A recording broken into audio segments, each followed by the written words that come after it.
Creative strategies, the secret drivers for success. No one sees them. They are always behind the creative that we can see typically as a consumer or buyer. So a really exciting topic today. Hi, Julius. Good morning, Ben. How are you doing? I'm doing well. How about you? Very well. Thanks for the green tea. It's very good. Imported from Japan. I just found this incredible shop that sold me, I think, 5 bags of tea for 250 euros. So 5 bags is 20 kilos or? Nope, it's 100 grams per bag. So okay. But I recently found out that in Germany it's very tricky to find good green tea. Uh-huh. I bought from classic shops a lot of teas and also very good local shops, but compared to the tea that I bought in Japan, it was really nothing. So I thought I better search for someone who imports, and then I pay about the same price compared to the local. But yeah, so if anyone's interested in starting a new business, Germany needs more good green tea from Japan. Yeah, that's a good idea. Yeah, and you can taste it. But so thanks for that. And let's start in today's topic. Creative strategies. From your perspective, what does a great creative strategy look like, and what is maybe a bad one? Let's start with that one. Well, maybe we start even a little bit with more generic topics. What is a creative strategy? Mm-hmm. So I think creative strategies are, when you think of the messaging of a company, they are kind of the framework where you want to be in. So you're not just randomly shooting out creatives, which is, by the way, the approach that about 90% do. Something I recently read, and I can see that. I mean, obviously, smaller companies, they do this because they don't have the workforce to think for a bigger vision or have a consistency somewhere. But yeah, it's a custom framework for a company that enables everyone in the company to be brand compliant in the tone and actually consider the positioning of the brand and ensure that, things are actually operated smoothly instead of just randomly throwing assets at someone's head. Yeah, exactly. So it should be well thought out and across the whole funnel, right? Yeah, definitely. It's typically across the whole funnel. To your question, what's a good, what's a bad strategy? I think there is not a good or bad strategy. You will always have a very individual strategy at some point. Let's take supermarkets, for example. As a supermarket, you can have the very price-sensitive audience, and they probably want to know a lot of prices. They compare things. They look a lot on their budget. So for these supermarkets, it's probably very smart to make advertisements where they say, oh, Coca-Cola now for 20 cents. And then everyone who's a little bit familiar with prices, the right audience, they understand, well, they maybe drink a lot of cola, and then they understand that that's a very cheap offer. It's attracting for them. And when you take the expensive organic market in comparison, they could do exactly the same advertisement and it would probably destroy their audience because they would be super confused. I don't care about Coca-Cola. I don't drink that. And why is it so cheap? Is that environmentally friendly or whatever? So that's probably a good comparison why you can have completely different creative strategies. What do you think about that? Does it make sense to you?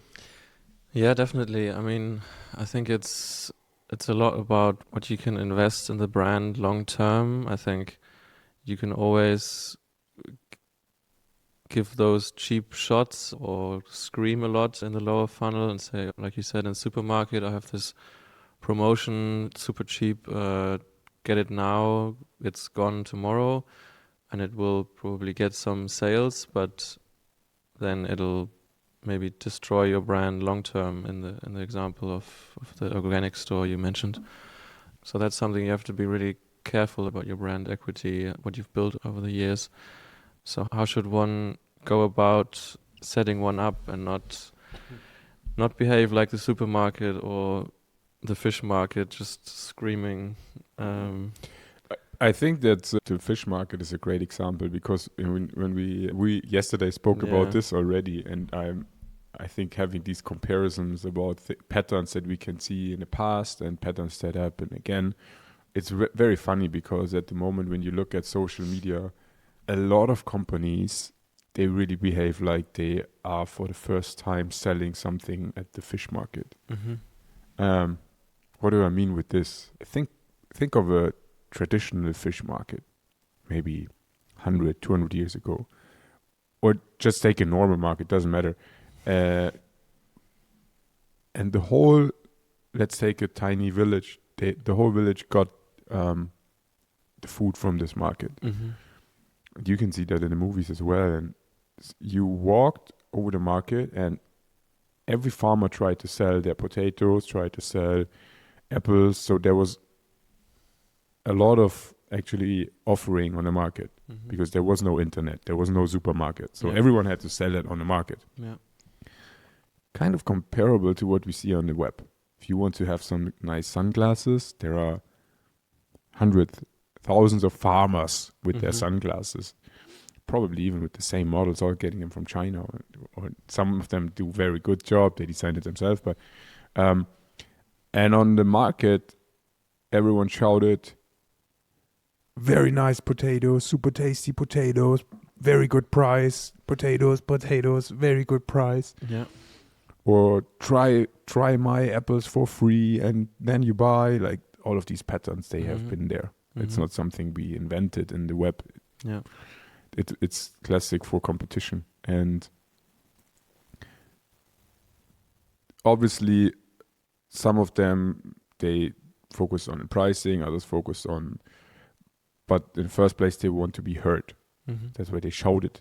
They shouted their offering. If they wouldn't shout, then no one would hear it, because everyone shouts. So and that's exactly what we see in social media at the moment. A lot of brands, they focus a lot on shouting.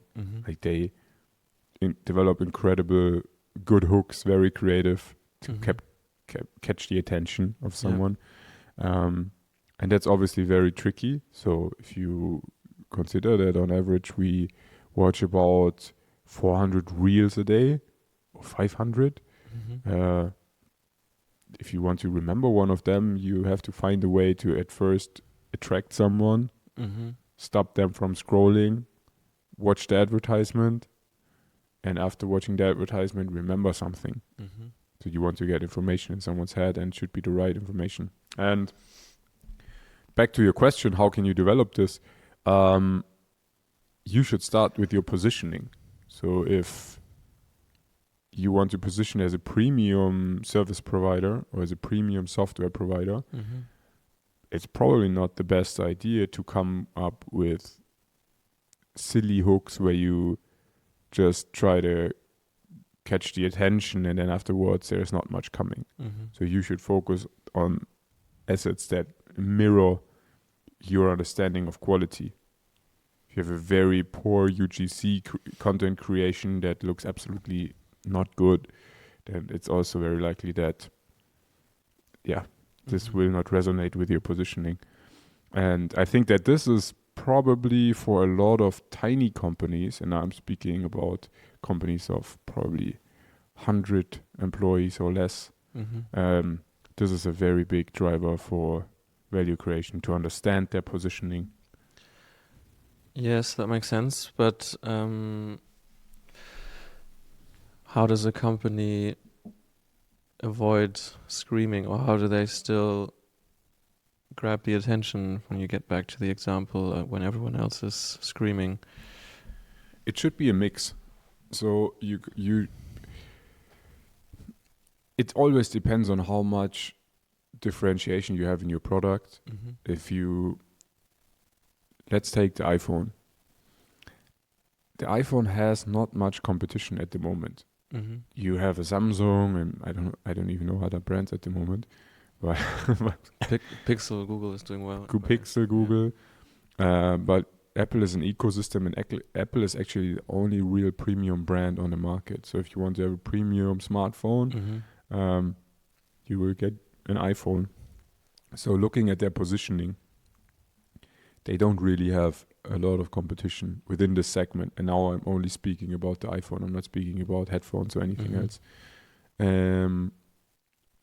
If you have such a strong differentiator in your positioning for a very long time, then it's quite idiotic to start with advertisements that are purely for shouting, hey, we are here, look at me, which is obviously when you create these strong hooks. Yeah.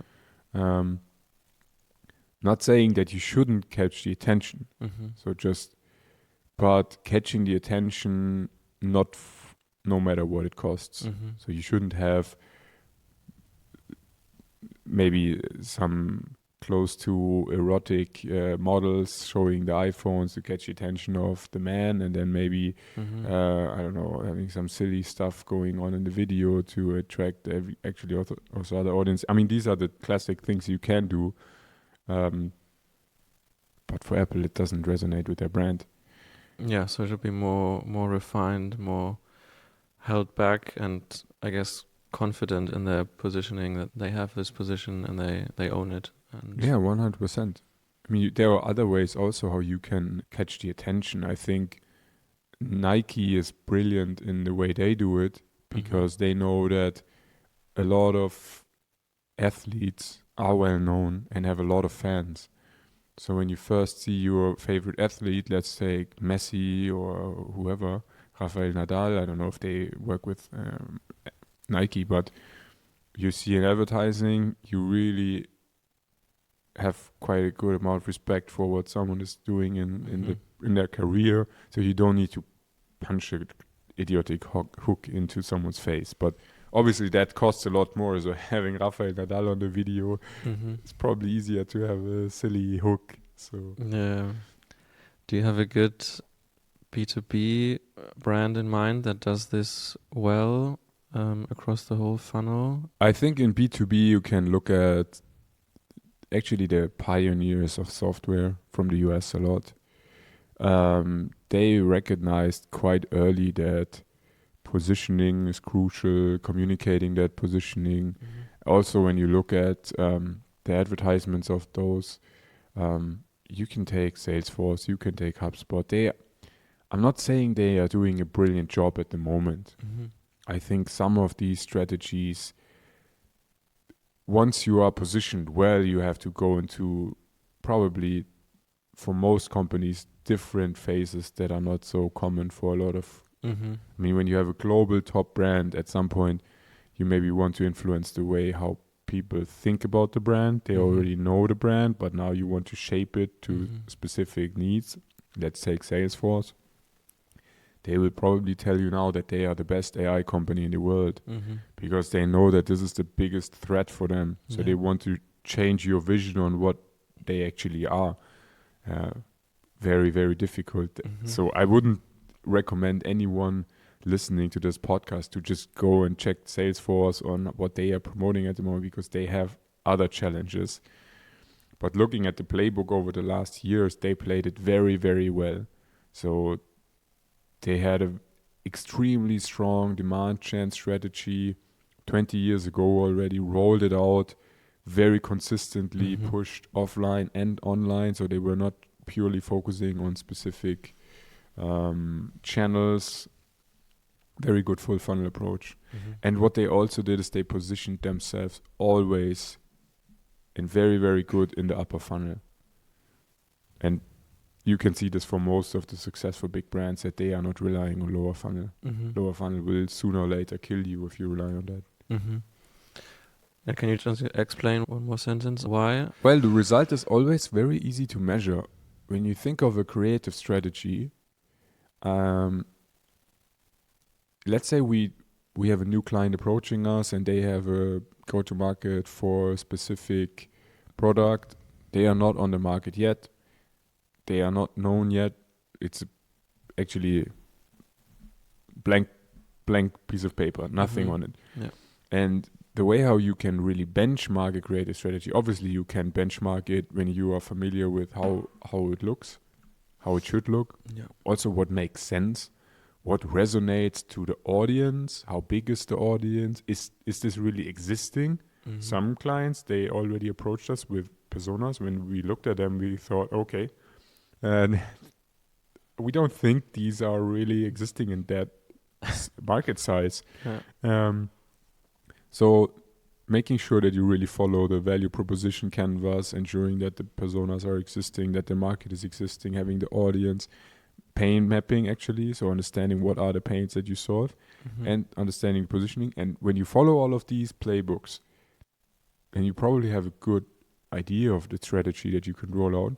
But the way to benchmark is what's the thing people will remember 5 years after you did this? And this is also the reason why in Salesforce is a brilliant example. HubSpot is a brilliant example. HubSpot actually, they really understood very soon that being the number one sales CRM will no longer be possible. Because Salesforce already jumped into that position and they said, yeah, that's us. So what they did, they saw, okay, but marketing is kind of a little bit annoyed because they don't get the tone and they don't really get the functionality in many ways. So it's really also connected to the functionality of the software. But basically you could, in probably for 99% of the features, you could replace HubSpot with Salesforce and the other way around. But still the positioning resonates 100% with different audiences, different positioning. If you ask a marketer what CRM would you prefer, he is very likely saying HubSpot. If you ask someone who does sales, I wouldn't say a lot of people say Salesforce, but if they probably say more Salesforce than the other systems. Yeah. None of them are loved, yeah. And if you ask someone from the requirement engineering team in a large company, what do we use? He's saying Salesforce because he knows that just taking the requirement catalogs and laying it over the features of Salesforce, it will probably be a match. Some of them are goofy of the features, some of them are good, but he will have probably the most features. Yeah, so that sticks, I guess, when you have a long-term strategy and commit to it instead of chasing these short-term goals. I guess many smaller companies also just overestimate what they can do in a short amount of time and underestimate what can happen if they commit to a long-term strategy. 100%. I think there's a very good example also for creative strategies that resonate also with the positioning. So you don't come up with a creative strategy without the positioning. But when you look at Jaguar, have you seen their rebranding recently? Yeah, there was like 2 years ago. A year ago, yeah. And it looked horrible, like a pink version without actually the jack. The jack was not on the logo anymore. Yeah, like a 1 week AI project.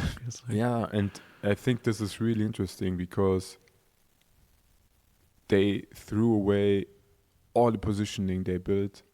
There was nothing left, and actually everyone was really surprised about that. Everyone was talking about them for a week, but at a high cost, yeah. That's exactly the point. Like if you don't care about your positioning, if you don't care about the creative strategy, if you don't care about the product design, like they threw everything they had in the garbage and said, okay, we're starting over. They had the attention of probably 60-70% of the Western civilization for at least 5 minutes or 2 minutes. But funny enough, they rolled back on a lot of actually brand guidelines, and partially also the logo has been changed. It looks more like it was 4 years ago. But that's actually the asset of them. It has been the asset of Jaguar. Like, you know, even though the sales went down, they had a positioning. I think they're from UK, right? Yeah. They are UK brand, British, a little bit noble. Not really the fancy sports car. Not really the old farts car, but something in between. Yeah. Yeah. Yeah, I think Jaguar is a great example because it's a luxury brand where it's kind of a special situation, right? Because their customers are also invested in their brand and their brand equity for a long, long time. If you're a Jaguar collector and Jaguar does these funky, crazy You things, hate them. and you have 2 million car in your garage, and suddenly the price is going. You hate them. If you have an old F-Type, you love the brand. You want to keep the brand Yeah. vivid and in a consistency, and Yeah. that's like a punch in your face. You Yeah. really think, are you joking? Yeah, so it was a lot of people probably pressuring them to go back and be sensible, and I guess their own customers were, and their old customers were a part of that. Yeah. But who knows? I mean, maybe there was a strategy behind it. I don't think that, because destroying a positioning is so much easier than building it. So when you think of creating awareness in the case of Jaguar, it's just like with humans. When you have the feeling that someone is very trustworthy and you think that he's a very solid guy and you really trust the person, and then you see he actually stole something, Mm-hmm. you will lose trust and it will not come back. Mm-hmm. And it took probably a longer time to build the trust and to build the respect for this person than to crash it. And it's the same for brands. So for Jaguar, I think that it's tricky to go back. It's probably easier to go back and be successful than to stick with this ruined brand. But let's see. I mean, we'll see how the Jag is evolving. They have a comeback. I can imagine they have a comeback, because I think that looking at the electro vehicle market, production gets super low, and everyone who has a brand will probably have at least great margins. I'm not saying they will scale that to a worldwide EV company, but they probably can produce EV cars, have good margins let's say on a very low scale, probably. Yeah, but I guess it's a good takeaway also from an organizational perspective. I think there's always a marketer that can make this decision today to go the screaming route or follow the strategy route, and I think that's something they always have to consider. So thanks for the episode, Ben, and thanks, Julius. See you next week. See you, everybody.